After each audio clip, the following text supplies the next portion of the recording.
kemudian ada hadis yang digelar hadis sahih, jadi mutawatir, satu. Yang kedua, ada hadis yang dinamakan hadis sahih, ada hadis hasan, ada hadis dhaif. Okey, baik. Ada pula hadis yang rawi-rawinya, rawi ini maksudnya periwayat dia tidak sampai kepada bilangan yang ramai. Ada hadis yang riwayatkan hadis itu seorang, dua orang, tak ramai. Maka hadis ini terbahagi kepada tiga bahagian. Hak riwayat ramai mutawatir, yang tu sahabat tak petikan. Tapi hanya riwayat seorang, dua orang ni Ustaz, dia pecah pada tiga bahagian pula, tiga jenis. Ada hadis sahih, ada hadis hasan, ada hadis dhaif. Yang kita dah dengar kadang-kadang Ustaz Syamsuri, dia belajar kitab Bahu Mali, kadang-kadang dia sebut hadis hasan sahih, hadis sahih, hadis dhaif. Sebab apa Ustaz? Hadis itu dapat dalam dhaif, dhaif maksudnya lemah, hasan maksudnya baik, sahih maksudnya sah, benar. Kenapa hadis itu dipecahkan seumpama tu Ustaz? Ada ciri-ciri dia yang menyebabkan dia terpecah. Baik, cuba kita tengok satu-satu dia. Boleh tolong apa cara menentukan nak? Boleh tolong ini baru dia awal orang dan tajuk yang ni tak benar. Baik, nak bagi kena jalan. Baik, hadis sahih. Hadis sahih adalah hadis yang cukup padanya 5 syarat. Nak gelarkan ataupun ulama-ulama nak pastikan, nak kata hadis ni hadis sahih, dia ada 5 syarat. Syarat yang pertama yang mereka berikan, berhubung sanad. Maknanya ulama hadis dah siasat hadis ni Ustaz, hadis ni sambung, periwayat dia sambung sampai ke Nabi Ustaz. Tak langsung cacat pada sambungan tersebut. Tu hadis tu sifat dia yang pertama, ciri yang pertama hadis sahih ada pada dia. Betul. Iaitu tiap-tiap rawinya, tak payah baca ulang, tak payah ulang kan, nah segitu jadi kerja. Poin yang kedua, tiap-tiap orang dalam rawi, tiap-tiap orang rawi dalam sanad itu bersifat adil. Orang yang meriwayatkan hadis pula rantai itu tadi, contohlah ada 5 orang. Ustaz ni ataupun ulama hadis ni dapat pada guru dia dapat daripada guru dia dapat daripada tabi'in dapat pada sahabat. Daripada sahabat sampai ulama hadis ni ada 5 peringkat. Macam untuk nenek kita dulu dah kira, untuk nenek kita dulu cerita kat kawan kita cerita kat ayah kita cerita kat kita cerita kat anak kita turun pada cucu kita. Itu dah 5 peringkat dulu. Macam tu je lah, ini bagi sanad. Ini boleh sanad. Baik. Syarat yang pertama hadis tu sahih Ustaz, mesti bersambung hadis tu. Sanad tu mesti elok. Satu. Yang kedua Ustaz, orang yang riwayatkan hadis tu semua kena adil. Kita pernah mengaji kan, di antara syarat orang yang nak hadisnya nak jadi hadis sahih kan. Kalau kita pernah mengaji kan, ada seorang ulama pergi mengaji hadis, dia pergi mengaji satu hadis dia tengok tu guru tu ambil apa? Orang tu pergi makan ayam. Dia ambil dia tu, dia lepas ayam tu makan, dia pergi datang. Orang anak mengaji hadis ni balik. Sebab apa? Dia kata orang nak cakap hadis, periwayat hadis ni tidak adil, dia buruk. Ataupun istilah Ustaz, dia kena ayam. Kena ayam dia, buruk hadis ni. Nampak kan? Dia dikira orang nak tubuh hadis ni dikira tidak adil. Sebab apa? Kena ayam. Ada kita pernah jumpa kali kan? Ni, orang dulu yang riwayatkan hadis, kalau dia semayang buka macam ni, tak diriwayatkan hadis daripada dia. Lepas tu jujur. Lagi Ustaz, kalau kata dia tak pernah pakai kopiah, maknanya dia jadi periwayat hadis, dia meriwayatkan hadis, tapi hadis dia tak boleh diriwayatkan sebab tak adil. Dia tu tak adil. Ni, sudah tak ada. Oh, dia tu kata dulu susah kan. Nak riwayatkan hadis tu, nak jadikan hadis tu hadis sahih tu bukan satu ujian senang tu. Sebab syarat dia mesti adil. Adalah syarat-syarat ini saya pun takkan nak sekali benar kan. Lupa punya lah. Sejak law ni lupa punya lah. Tak apalah, nanti kita ingat kita kata ulang semula kan. Tapi kita sebut tu beberapa kecederaan yang ada pada golongan itu. Ya? Hadis mereka tak digelar hadis sahih. Lagi nombor 3, bersikap cukup dhabitun. Dhabitun ni maksud dia apa? Kuat ingatan. Kalau rawi itu kuat ingatan, okey, ciri nombor 3 nak jadi hadis dia hadis sahih. Kalau diriwayatkan hadis Ustaz, boleh jadi hadis itu hadis sahih. Pasal ingatan orang riwayat tu kuat. Kalau ingatan dia tak kuat, hadis dia jatuh. Hadis jatuh. Maknanya hadis yang diriwayat tu tak masuk kategori hadis sahih. Apa lah, berat sampai tahap tu. Nombor 4, hadis yang diriwayatkan oleh seorang rawi tidak menyalahi hadis yang diriwayatkan oleh rawi yang lebih kuat daripadanya. Hadis yang dia baca pula tak bercanggah dengan hadis yang lain. Nampak je kan?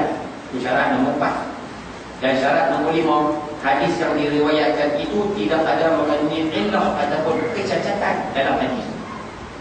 Maknanya orang yang baca hadis itu Ustaz, dia bacakan hadis tersebut, hadis itu tak ada benda yang mencacatkan. Sama ada cacat itu dari sudut bahasa, sama ada cacat itu dari sudut hukum, sama ada cacat itu dari sudut benda-benda yang tak sepatutnya. Saya beri contoh simpel sudah ada. Saya pernah dengar ni berkaitan dengan Maulid Rasul sallallahu alaihi wasallam. Ada kita pernah dengar hadis ni tak betul dia. Mereka baca hadis apa? La tusayyibuni. Apa jangan kamu mensekkan aku. Kita baca hadis kata Nabi SAW sebut la tusayyibuni, jangan mensekkan aku. Sebab itu bila selawat jangan sebut sayyidina. Sebab itu bila baca daya akhir jangan sebut sayyidina. Sebab itu bila baca tahlil baca selawat juga yang sebut sayyidina tak boleh. Nabi pesan jangan mensekkan aku. Ulama tolak hadis ni kan. Tolak. Apa sebab tolak Ustaz? Pasal ada cacat dalam tu. Dalam istilah Arab tidak ada perkataan tusayyibuni, tak ada. Yang ada dalam Arab Ustaz, kalau sayyid, kalau nak tambah imbuhan pada perkataan sayyid tu, dia kena tukar, dia kena jadi la tusawwibuni. Daripada dia kena tukar jadi waw, baru betul dari sudut nahwu bahasa Arab. Sorok betul. Kalau sebut la tusayyibuni, bahasa Arab salah. Sedangkan Nabi SAW Rasulullah, Nabi SAW ni kepala atau kita sebut ketua kepada ahli bahasa. Takkan baginda yang bercakap dengan wahyu Allah boleh bercakap dengan bahasa yang sama.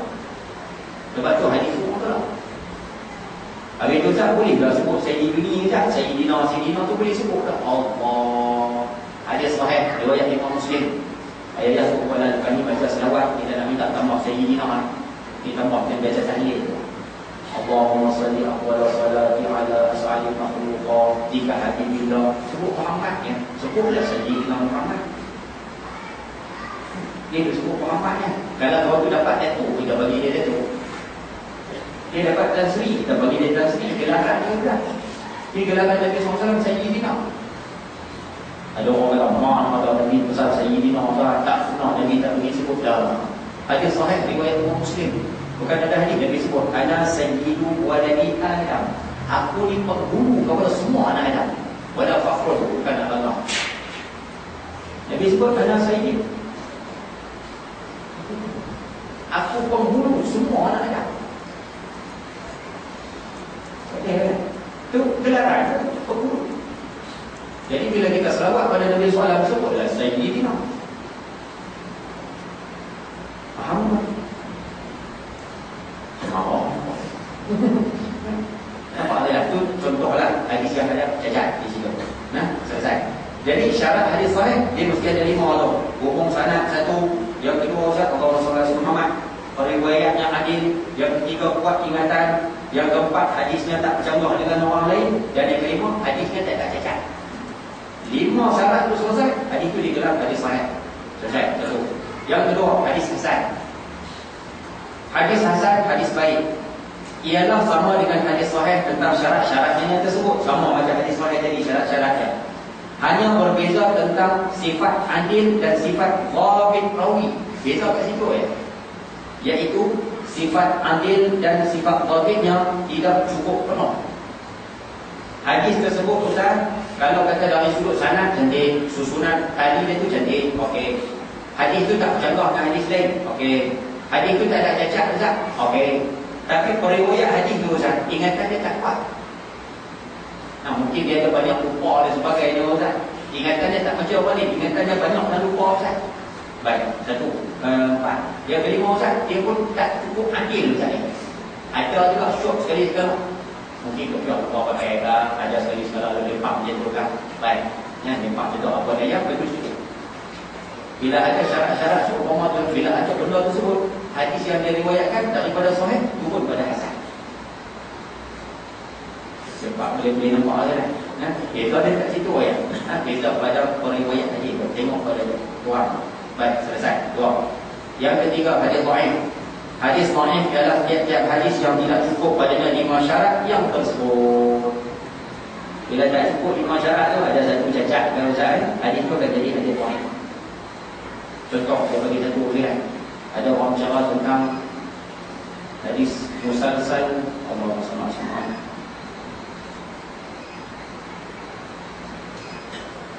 Hadis musalsal al-musafahah al-mudkhilah lil jannah. Hadis Imam Abu Fattah Abu Ghuddah mempertikaikan hadis tersebut, mengatakan hadis tersebut ada. Hadis musafahah juga hadis berjabat tangan. Al-musafahah al-mudkhilah lil jannah, bersalam masuk syurga. Maksud dalam hadis itu macam itulah. Baginda sallallahu alaihi wasallam bersabda, "Man safahani, siapa salam dengan aku, atau safaha man safahani, ataupun orang yang bersalam dengan orang aku nak salam dengan aku, ila yaumil qiyamah, sambung sampai hari kiamat, dakhala jannah, masuk surga." Contoh macam ni saya. Para sahabat pernah bersalam dengan Nabi SAW. Tabi'in salam dengan sahabat. Tabi'in salam dengan tabi'in. Orang yang hidup 300 hijrah salam dengan orang sebelumnya. Salam sambung pada kita. Kita salam dengan guru ataupun dengan syekh pun pernah salam dengan tu boleh sampai kepada Nabi sallallahu alaihi wasallam. Hadis tersebut ada yang mengatakan hadis itu maudhu'. Maudhu' ni maksudnya reka. Ada yang mengatakan hadis itu dhaif. Lemah. Pasal apa Ustaz? Daripada periwayat hadis itu ramai-ramai, ada seorang nama dia Asy-Syakhsiyah Al-Mulassah, Abbas Al-Mulassah. Ada seorang periwayat nama dia Abbas, dia kata periwayat ini tak ada pun. Syakhsiyah Al-Umah, peribadi yang direka-reka, manusia yang direka-reka sahaja. Dia tak riwayat. Jadi hadis itu ada ulama kata dia masuk kategori dhaif. Ada yang mengatakan hadis tersebut Ustaz maudhu'. Maudhu' ni maksudnya tak dipakai dah, direka-reka. Hadis tu Imam Suyuti kata hadis tu ada, hadis tu maudhu', reka. Tapi Syekh Yasin Al-Badani, Muslim Dunia, ulama Padani yang berpendapat, beliau Padani, orang Padang Indonesia. Ulama besar Syekh Yasin Al-Badani, dia mengatakan hadis tersebut ada dan diriwayatkan hadis tersebut. Ada punya hujah-hujah tu, ada juga. Tapi kita dah sebut hadis tersebut digelar dhaif Ustaz pasal ada satu sanad yang kuat. Bila sanad kuat, hadis tersebut akan jadi dhaif. Boleh faham maksud dia?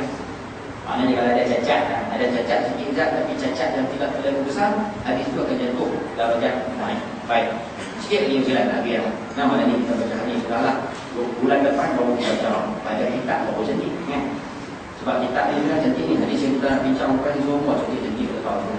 Nanti kalau kita cerak, audio Ustaz saya insya-Allah. Baik. Kegunaan hadis. Hadis sahih dan hadis hasan adalah menjadi sumber hukum syarak.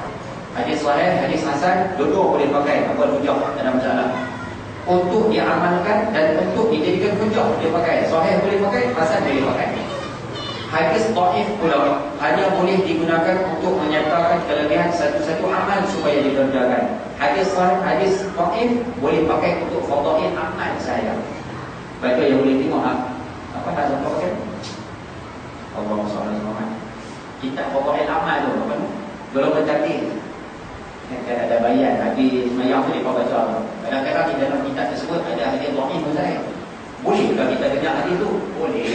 Boleh beramal kalau Ustaz dengan hadis tu? Boleh. Hadis dhaif boleh pakai apa beramal. Tapi apa nak buat hujah tak boleh. Apa nak buat hukum dengan hadis tu tak boleh. Itu kita kena nanti tu dia bukan boleh pukul hadis semua boleh pukul. Bila kata nama hadis tak semua boleh pukul hukum pada hadis tersebut. Tak, hadis dhaif tak boleh. Atau menerangkan keburukan suatu bawaan supaya dijauhi. Bahasa mudah kita sebut di sini hadis dhaif ni Ustaz, nak cerita sesuatu supaya kita buat, nak cerita sesuatu supaya kita jauhkan perkara tersebut, boleh, tak ada masalah. Itu kegunaan tiga hadis tersebut. Hukum mengenai sesuatu hadis yang terakhir. Hukum yang diberikan kepada sesuatu hadis dengan dikatakan hadis itu sahih. Cuba bagi je lah tadi Ini penting ni. Hukum yang diberikan kepada sesuatu hadis, orang nak kata hadis ni hadis sahih, ataupun hadis dhaif, ataupun hadis hasan, baik, adalah semata-mata berdasarkan kepada keadaan-keadaan lahir daripada sanad dan rawinya. Semata-mata tengok kedudukan sanad rantai itu dengan orang yang meriwayatkannya sahaja. Nak tahu kata hadis itu dhaif ke, hasan ke, dhaif ke, tengok rawi itu, periwayat dia. Tak kait dengan matan pun, tengok periwayat sahaja. Bukanlah dengan secara memutus mengikut hakikat keadaan yang sebenar. Dia kata hakikat sebenar, kita pun tak tahu hadis itu kedudukan dia macam mana. Kerana ada kemungkinan berlaku kesilapan pada orang yang bersifat adil dan kepercayaan. Saudara-saudara, dan kemungkinan juga orang-orang yang menghubung ataupun pembohong berkata benar. Maka hakikat yang sebenar itu Allah jua yang mengetahui. Dia kata hadis itu sahih ke, hasan ke, dhaif ke, hakikat sebenar kita pun tak tahu. Sebab hadis itu ulama kata sahih pasal dia punya rantai dia. Hadis itu dikatakan hasan pasal rantai dia elok juga, tapi ada benda ni tak apa cantik. Hadis itu dikatakan dhaif pasal rantai dia. Tapi hadis benar apa pun tak tahu. Wallahu a'lam, Allah sahaja yang mengetahui.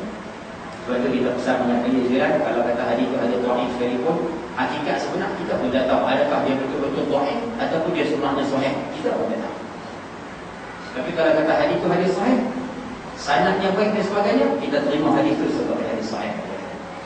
Sebab itu ulama pernah sebut dalam satu ungkapan mereka, cuma hadis sahih riwayat Imam Bukhari, Imam Muslim. Dua hadis tersebut memang terang-terang dipercayai ataupun disahkan kesahihannya. Siapa pakar hadis-hadis tersebut, Bukhari Muslim, hukumnya kafir. Dan itu kita boleh. Tapi hadis kita tak tahu saja. Boleh faham tak?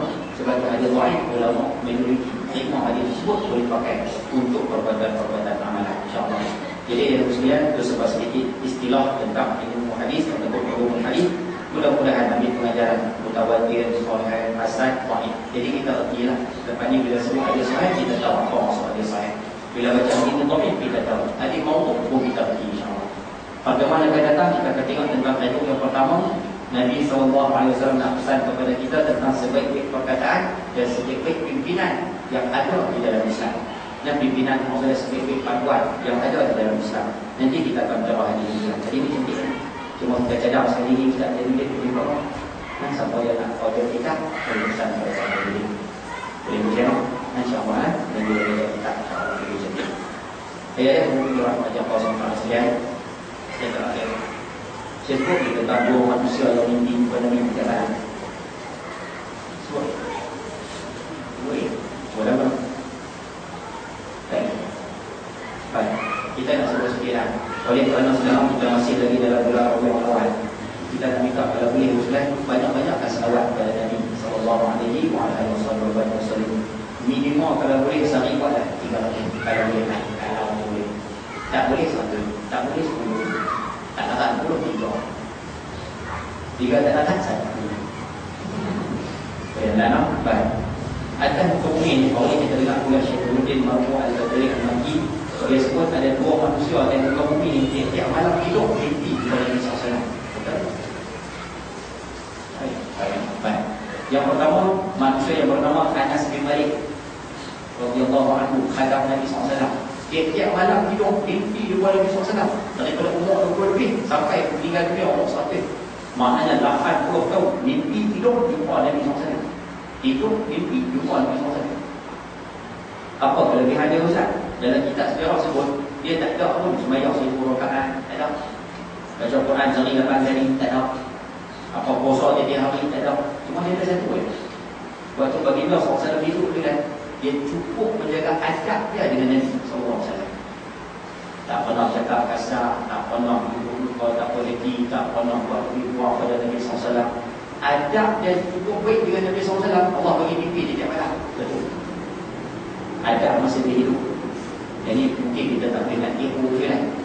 Manusia yang kedua namanya Imam Malik bin Anas. Malik bin Anas ni pengasas mazhab Maliki. Imam Syafi'i nama dia Imam Malik. Imam Malik bin Anas dia tiap malam mimpi kepada Nabi SAW. Dia mengatakan, ma bitu lailatan illa wa ra'aitu fiha Rasulullah. Aku ni tidur malam, tiap malam mimpi kepada dia. Tiap malam mimpi. Apa yang dia buat Ustaz sampai dapat Ustaz? Jadi kita boleh tipu kan. Beliau ketika mana nak baca hadis Nabi SAW, nombor satu sekali dia akan masuk dalam bilik mandi. Lepas mandi pakai baju baru. Kemudian Ustaz pakai surat. Kemudian pakai perhiasan, kain dan kepala. Dia tengok orang Arab, Saudi semua lagi pakai dia kepala. Imam Malik tu pakai Imam Malik tu perhiasan, tapi dia pakai serban ni kan. Kau kain. Kita balik buka nanti tu boleh buat kan. Tak ada lah, serban, kain dia jaga. Itu pakai Imam Malik radhiyallahu anhu. Kemudian dia nak mengajar hadis, dia tu ada kursi yang special. Dia duduk dalam kota Madinah, tak pernah pakai kasut. Kaki ayam. Duduk dalam Madinah. Dan dia tidak pernah menaiki sebarang tunggangan, tak pernah naik apa, dia dah kaki. Bila dia tanya kepada beliau, sedangkan beliau pernah dapat hadiah kuda yang lebih mahal daripada orang lain. Bila ditanya kenapa kamu nak naik wahai Khalimah, dia kata bagaimana aku nak naik tunggangan, aku nak pakai kasut, sedangkan di bawah Madinah ada jasad manusia yang paling mulia tadi. Aku nak pakai ni, manusia paling mulia ada di dalam Madinah mana ni? Ada di bawah tanah ataupun ada di Madinah mana? Lepas tu kita pergi buat umrah bagilah kalau sampai ke Madinah jangan buat lagi kurang nak buat. Ada orang lain. Imam Malik dia kata sampai tahap seumpama tu Allah bagi dia mimpi di mana dia tiap malam. Kita hari ni 40, 50, 60, 70 orang. Sekali pun tak boleh mimpi kepada Nabi sallallahu alaihi wasallam. Sekali pun tak boleh. Bukan kata nak jumpa Nabi Isa, tak layak kami besar banyak okey. Kalau kata Nabi SAW, kita tak dapat rezeki bertemu dengan baginda dalam mimpi. Ulama-ulama, kita tak mimpi ke? Sedangkan baginda mengatakan, al-ulama warasatul anbiya, ulama waris para nabi. Ulama, kita tak mimpi. Tak mahu je lah, tapi orang berkumpul dah sekali tak mimpi jumpa ulama pun. Allah. Yang ada mimpi pun Ustaz, mimpi terjumpa. Kalau kau kenapa tu pulang? Lepas mimpi pun banyak belum nak empat kami Ustaz. Tiga. Saya paling banyak sekali mimpi kecil dalam dia yang tak ada. Celik-celik orang yang pergi atas kaki. Yang aku boleh menang dia. Asal-asal kecil kan tak ada. Tengok bahasa kita. Allah sebab jadi kita minta kalau ni sama-sama banyakkan istighfar, minta ampun. Mudah-mudahan Allah kurniakan kepada kita ni bertemu dengan ulama. Kalau tidak bertemu dengan Nabi SAW sekali. Orang yang mimpi jumpa Nabi SAW, Allah sebut dalam Quran, lahumul busyra fi hayati dunia. Mereka dapat berita gembira masa hidup di dunia. Lalu minta Allah mudah-mudahan Allah kurniakan kepada kita rezeki syukur sebelum kita tutup mata meninggal dunia. Mudah-mudahan sama-sama ada insya-Allah. Jadi saya cukuplah sekadar untuk malam ini. Yang baik daripada Allah SWT untuk yang manusia sendiri. Siapa ada soalan, saya lepas mayang boleh kata insyaAllah. Wabillahi taufiq wal hidayah. Assalamualaikum warahmatullahi wabarakatuh. Bismillahirrahmanirrahim. Alhamdulillahirrahmanirrahim. Wassalamu ala asyrafil anbiya'i wal mursalin wa ala alihi wa sahbihi ajma'in. Allahumma arzuqna fahman nabiyyin wa hifdhal mursalin wa ilhaman malaikatil muqarrabin. Allahumma ighfir lana dhunubana wa walidina wa arhamna wa nasara. جميع المسلمين والمسلمات والمؤمنين والمؤمنات برحمتك يا ارحم الراحمين. اللهم ارزقنا متابعه النبي صلى الله عليه وسلم اولا واخرا وظاهرا وباطنا وقولا وفعلا وعباده وعملا صالحا. صلى الله على سيدنا محمد وعلى اله وصحبه وسلم والحمد لله رب العالمين. اذا تقول لنا تسبيح الفرح